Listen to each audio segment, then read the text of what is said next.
Hello, our friends, Evolutionary Energy Arts family. Hello there. Welcome back.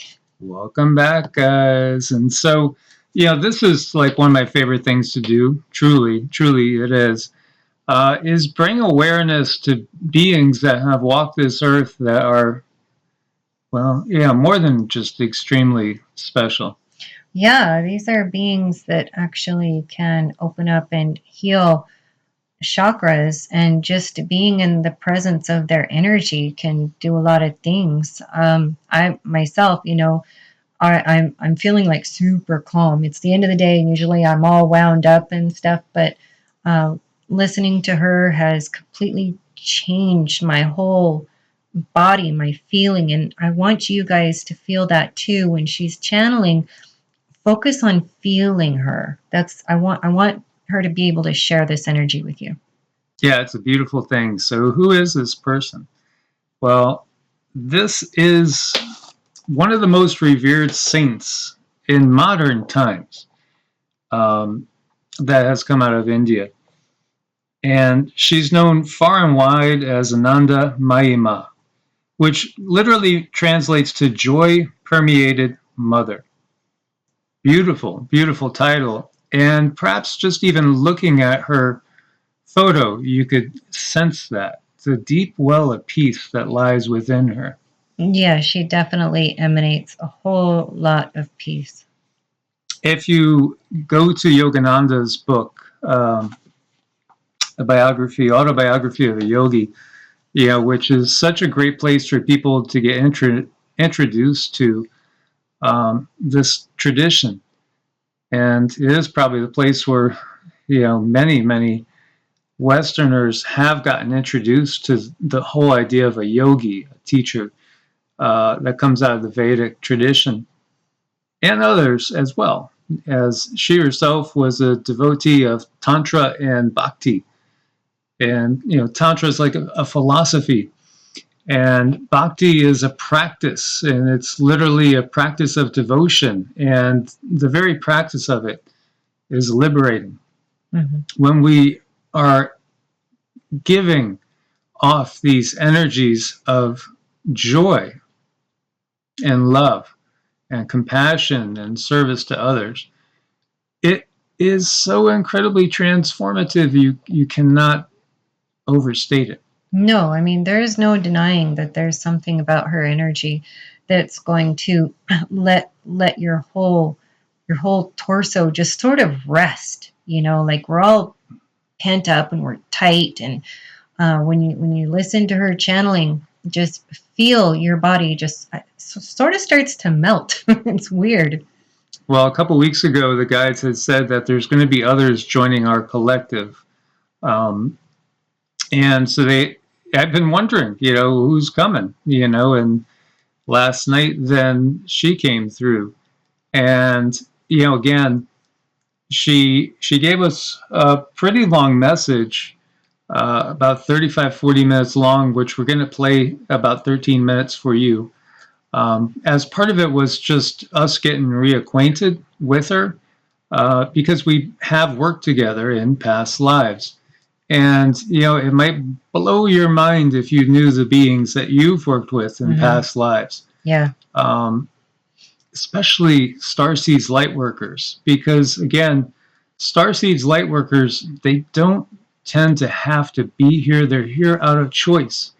They're coming here to help raise consciousness and to take people out of the darkness of the Kali Yuga, help to show them the way of the true masters of the light love energy, as she puts it. Yes.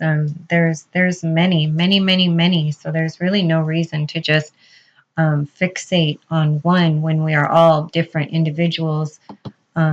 We have an individual path, and we're extremely unique, and there's so many masters for us to learn from. We don't have to just choose one. We can choose many. They are out there.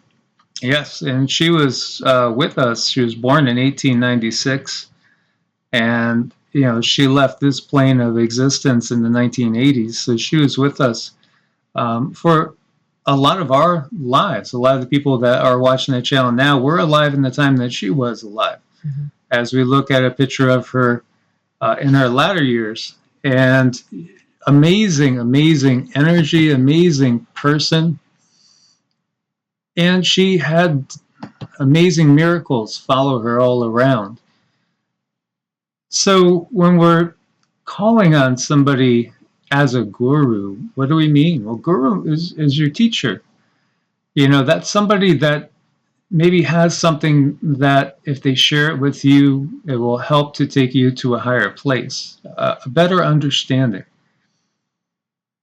and perhaps help you to live a more compassionate, heart-centered life. Exactly. You know, someone who has a lot of knowledge, somebody who's very heavy on knowledge and understanding of consciousness. As you see her here with Yogananda, who again brought to the West, so many people's first exposure to yoga. And when we're saying yoga, many people automatically think of hatha yoga, holding certain poses and for health, but yoga means union.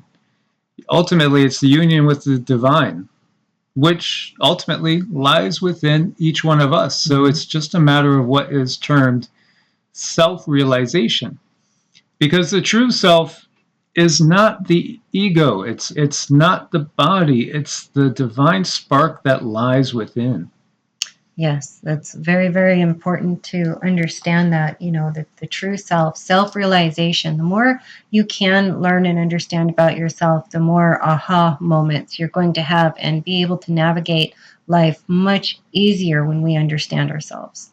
So I'll read you an excerpt from Yogananda's autobiography in his words of meeting her. And so it's chapter 45 for those of you that have the book, Autobiography of a Yogi. And it starts with, "Sir, please do not leave India without a glimpse of Nirmala Devi. Her sanctity is intense. She is known far and wide as Ananda Mayima, meaning joy-permeated mother. And my niece, Amyo Bose, gazed at me earnestly. Of course I want to very much see the woman saint," Yogananda added.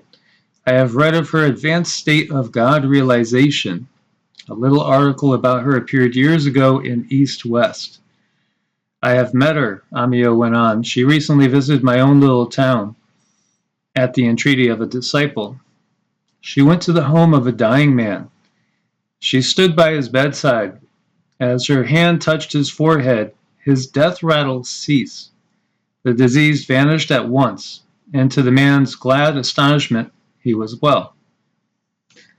So, this is the type of thing in the West we might have thought that only Yeshua could do. The one that is recognized as Jesus by the West. But there have been other masters that have done the same thing. Mm-hmm. The same thing. And Yeshua said, "Even greater things ye shall do." Yeah, that's so important to remember. If people are fixated on learning just one thing or one way of things, remember that quote, because we will do greater things, and he's the one who says this. So that great mystery of what did he mean when he said, "I and the Father are one"? It's recognizing that source, the true God, is within every one of us. That's self-realization. That is the core belief system of the Sanatana Dharma and many traditions that have sprung from it. That is self-realization. That every single one of us is source, experiencing its own creation from a different perspective. Yes. And so, she was an absolutely amazing being.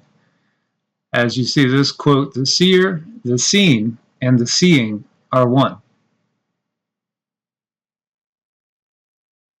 That's kind of something you got to sit with and take in for a moment, but that speaks volumes. I mean, those few words, you can sit and meditate on that for a long time.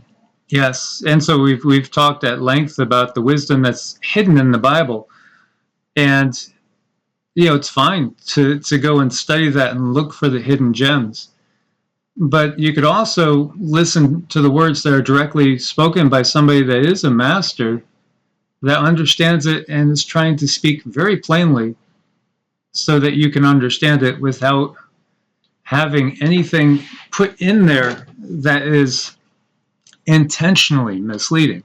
Yeah. So here, this is why, like when we're talking about different books, that will really open up your mind to what reality is, to what we are. Yeah, I would say the Yoga Sutras are up at the, one of the top of the list, as well as the Shiva Sutras. Go study the works of Ananda Mayima. She speaks plainly about this, and I'll have the links for you. And thankfully, she'll be speaking through Cindy. As we were not aware. I mean, I've always felt an amazing draw to her energy, but I think others would feel this too, like she was your favorite aunt or your beloved grandma, beloved sister. However, she has that feeling that makes you feel just so loved and like you want to send out love to her. And there's a reason for that. It's because she understood and understands, because she's still there. Mm-hmm. She's just simply at a little bit higher frequency than we are now that she is no longer in the physical vessel. But she's still teaching us all, as is Yogananda. And she does talk about Yogananda in this message. Mm-hmm. Right. And I really want you guys to focus and feel her energy. There's some really cool healing type of thing going on when you listen to her. Absolutely. So there are so many out there that come back in these dark times in order to help bring in times of light. And this is not Cindy and I's first rodeo. We've actually discovered that we keep coming back in the Kali Yugas, exactly for this reason. And it's the same thing with so many other teachers of high renown and of little renown at all, or basically unknown, people that you have never heard of, yet are contributing in their own way. And so this is all about her,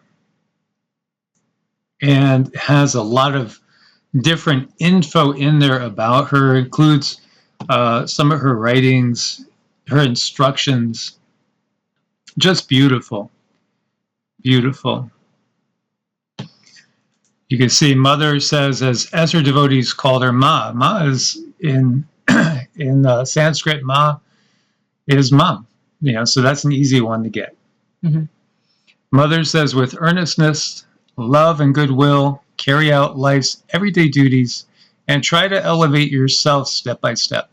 In all human activities, let there be a live contact with the divine, and you will not have to leave off anything. Your work will then be done well, and you will be on the right track to find the master, to find the divine that's living within us. Whatever work you have to do, do it with singleness of purpose, with all the simplicity, contentment, and joy you're capable of. Thus, only will you be able to reap the best fruit of work. In fullness of time, the dry leaves of life will naturally drop off and new ones will shoot forth.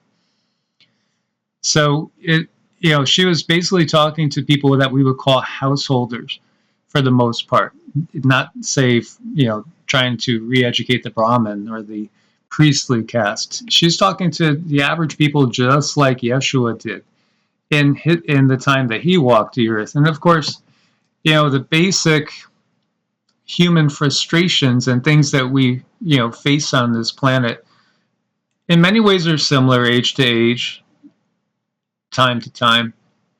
And then, of course, there are some things, that change as time goes on. Right. Absolutely.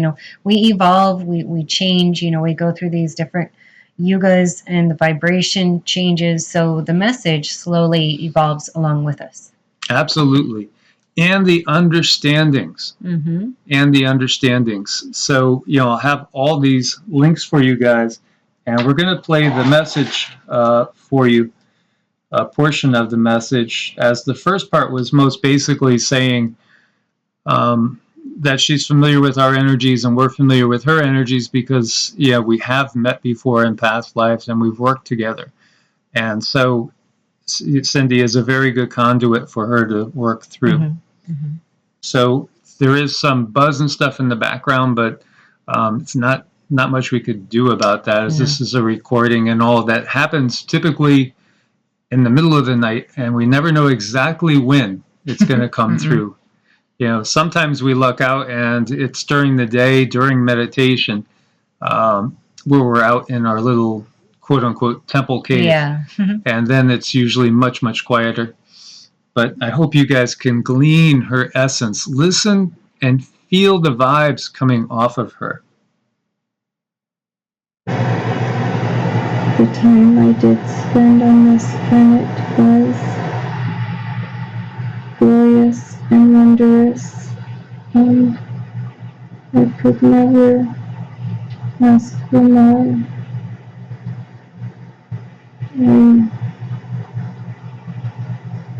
I'm so grateful and honored that you are willing to allow me to join this collective. My essence, I feel, can add to these loving, divine, feminine energies, and I do feel over time that I can expand this generous heart chakra and her ability to channel me and the many messages that I have for you and others. Lydia, really overjoyed to have you join us. Most of these messages are of love and kindness and understanding and innocence. I do wish to once again be able to add my energies. I have been standing back, looking through this channel, and other ways I was drawn to her because of her ability to be like a small child. And she has the ability to love with an innocent heart. However, it can be enhanced, and her abilities can spread and widen to reach many more people when she is healed and she is well.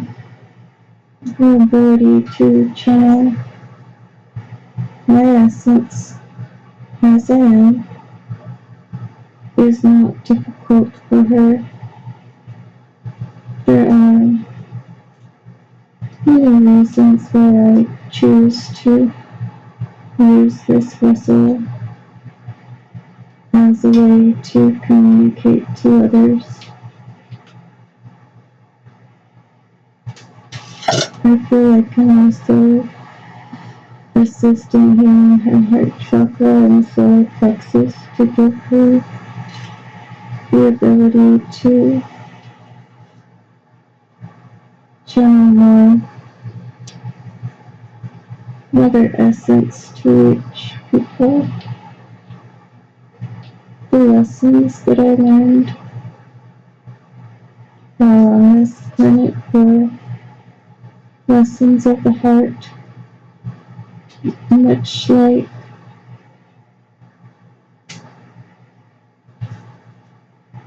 your dear, beloved Yeshua, when I have worked with him and his beloved Mary in other lifetimes. We learned much from one another. Our ability to know and understand and reach more people and touch them with our light light energies and activate them.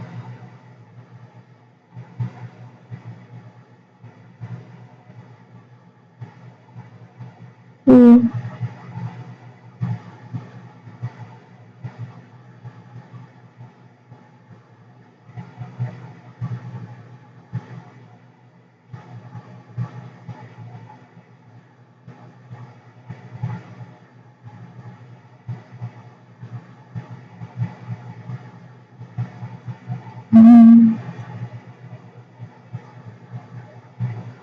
this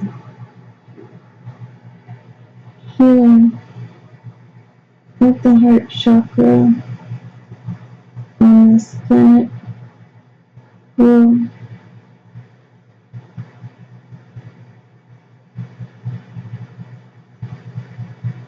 one person will heal, energies will work with one another to heal this heart chakra on the planet. The more people can heal as individuals, this combines with your Mother Earth energy and it heals her heart chakra and it makes the Earth's heart chakra stronger, more resilient, more open so that Mother Earth might be more connected to her children. So the individual love and healing that you are helping people do is connecting to your dear Mother Earth energies and strengthening her. And with these newfound bonds of love and light, ascension can occur with everyone as a collective, as your aunt wishes to do this so that she leaves no child behind. It's beautiful. That would be wonderful.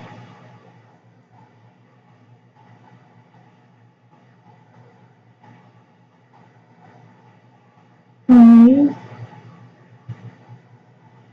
do appreciate and honor your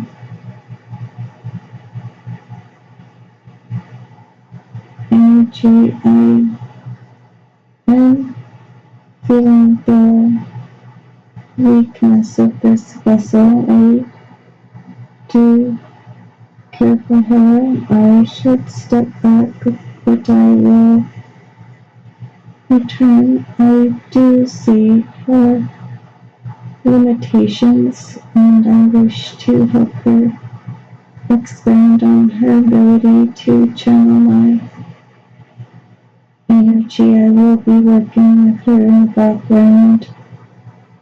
You will sense my energy from time to time. I will work through this channel in many ways. I will help both of you heal your hearts. I am overjoyed and elated to have you with us. So grateful for your energies. the Master Yogananda, when you had met, I just was curious as to how he is. Is he on a different plane now? Or does he intend to return to Earth again? This being is a very wise and joyous entity who wishes to expand their abilities to work with more beings through vessels on this planet and others. This being is so miraculous and loved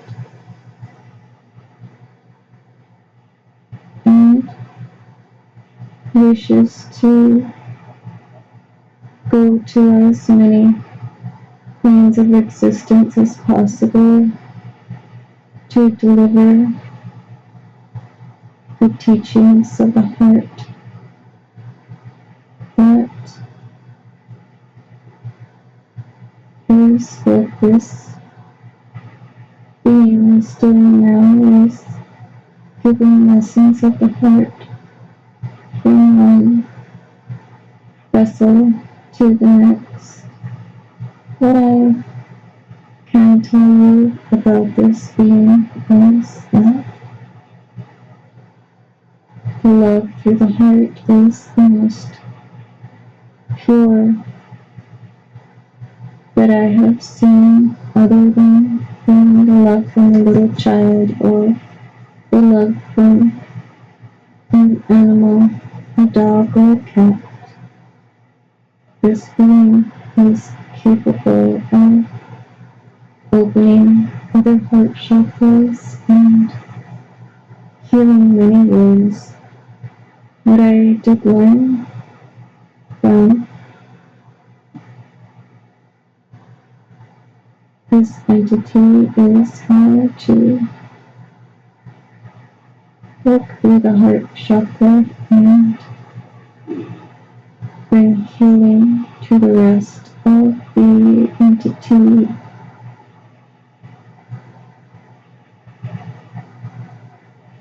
I do hope to spend more time with this Yogananda. The time we spent together was not enough for me. I wish to have more experiences with this entity, as I wish to have more experiences with this vessel so that I might also teach other entities how to love with their whole heart. And that is wonderful. We are so overjoyed that you are with us, my lady. Thank you so much for coming and being part of our collective and sharing your love and experiences. We will talk again soon. Namaste. Namaste. And so that was Ananda Mayima. Her energy feels so balanced. It's very loving. It's very kind. She has such a pureness about her, and she's very open. I mean, she's willing to give you her whole heart, and she trusts whoever might be in front of her to treat her the same. So there's like no fear. There's just this loving emotion that she emits, and it's very constant and it's very balanced. And I think that's what sets her apart from many others, is the balance. The focus on the heart chakra too, because again, this was Yeshua's mission, was all about the heart chakra. And yeah. It's the same thing. The heart chakra is the bridge between the lower and the upper realms. Mm-hmm. It's the key. It's the bridge between climbing from 3D to 5D. It's through the heart chakra, which is the fourth chakra along the 7 primary. It's so key. And every one of us has been traumatized. Every one of us has been damaged when we're brought into this world and this draconian system and go through its indoctrination and receive things into our energy bodies and into our physical bodies that are not congruent with the growth of our spiritual side. Mm-hmm. It leaves trauma. So it's all right now about healing the heart on every level. Yeah, and I do think that traumas are underestimated. I think people, they feel like they can just muscle through it. So many people I know just they have these horrible, sad things happen to them, but then they just sort of go numb and they walk right through it. Well, there comes a time in everybody's life where that's just not going to work anymore. You can do it for so long, but then pretty soon your soul says, okay, no, stop. You're going to look at this. You're going to feel this. You're going to process this, and then we can move forward. And unfortunately, a lot of times that comes in the form of some disease, where you absolutely have to stop and start to process things. Yes. So I'll give you guys all the links. So you could go and explore deeper if you feel drawn to Ananda Mayima. Absolutely. And, it's one of the biggest blessings that we get is after we introduce people to some of these practices, and we come back and we talk to them, and they've adopted them, and their lives are changing in such a positive way. They are growing so fast in such a spiritual way. Again, she taught, one of her main teachings was that every day, every action we do should be guided by above. Everything. View the entire world as if it is God, from the dog that's sleeping on your couch right now to the cricket that's outside your window. Everything, every stranger you encounter, the bird that just flew overhead and messed the window. Yeah, there's a purpose. It's all, everything around you is divine. Recognize that and see how that changes your life and your reaction to things. So if you want to reach out to her, these right here are 108 mantras. Now, you could just do something as simple as Om Ananda Mayima Nama. It could be just that simple. Mm-hmm. That's it. Om is the sound of the universe, the sound of creation, so to speak. Nama just is a sign of respect. And so you're just calling her with a sign of respect, and it'll work to draw her in. She did love the Gayatri mantra. There's a lot of other mantras that you could do, anything to the Divine Mother. Her father was a devout Vaishnavite, which means basically a follower of Vishnu as the creator of the universe. But again, she wasn't defined by any one system of thought. And actually, at one time, somebody had asked her, so you're a Hindu? And she said basically something of the sort that, sure, I'm a Hindu, I'm a Christian, I'm Muslim, I'm Jewish. She said, it doesn't matter. It really doesn't matter, because it's just a matter of where your heart is. That's really all that matters, is cultivating that loving compassion and that joy. And that's where bhakti gets in there. And bhakti is just basically it's devotion. And there's different ways you could show your devotion. But one of the traditional ways is through kirtan, which is the recital and singing of mantras. And it does lead to amazing energy and true joy that comes through. Yes, and those energy transfers are very important, for healing as individuals and healing as a collective and for the planet, because when we put time and effort into ourselves and the planet in which we grow on, this is very symbiotic. It goes back and forth. It's giving and receiving in so many ways. So this is like also a type of oneness that her essence seems to reveal as well. Mm-hmm. So I hope you guys found that informative, and feel free to reach out to her, reach out to Isis, reach out to White Buffalo Calf Woman, reach out to Kuan Yin, reach out to either of the Marys, Mother Mary or Miriam, Mary Magdalene. Reach out to any that you resonate with. Perhaps it's Lakshmi. They're all beautiful, benevolent beings. And they're all working on the same team. They're not working against each other. They're working just to cultivate love and to bring the energies of the higher frequencies down to us. Absolutely. As always, guys, Jayama, Namaste. Namaste.